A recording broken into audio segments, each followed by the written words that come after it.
யாரெல்லாம் டிஎம்கே ஓட்டு போகிறீங்களோ அவங்கள சொல்கிறேன். யாரெல்லாம் இந்த அப்படியே விரல் டிஎம்கே பக்கம் போகும்போது இங்கேருந்து அப்படியே யோசிச்சுக்கணும்.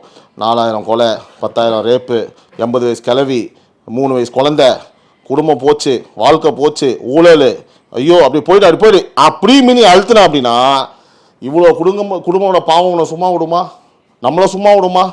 இது நான் வந்து பார்த்தீங்கன்னா சத்தியமாக போலிங்க்கு நான் இப்போ வந்து மற்ற கட்சிகளை இவங்கள போய் ஓட்டு போட அவங்கள ஓட்டு போட சொல்லவே இல்லை. டிஎம்கே ஓட்டு போடுறவங்க நான் சொல்கிறேன். ஓட்டு போட கண்டிப்பாக ஞாபகத்துக்கு வந்தானே ஆகலாம்.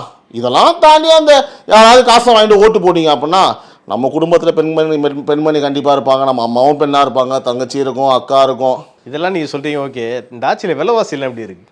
விலைவாசிலாம் எப்படி இருக்குன்னு நீங்கள் கேட்குறீங்க. நான் சிம்பிளாக சொல்லவா?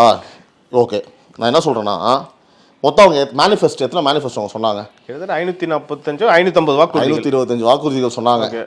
இதில் வந்து எவ்வளோ நிறைவேற்றிருந்தாங்க? Something 60 something. உங்களுக்கு வந்து உங்களுக்கு தெரியுன்ற அவசியமே கிடையாது. ஏன் நான் சொல்கிறேன் அப்படின்னா நீங்கள் யோசிச்சு கூட தப்பு கூட சொல்லலாம்.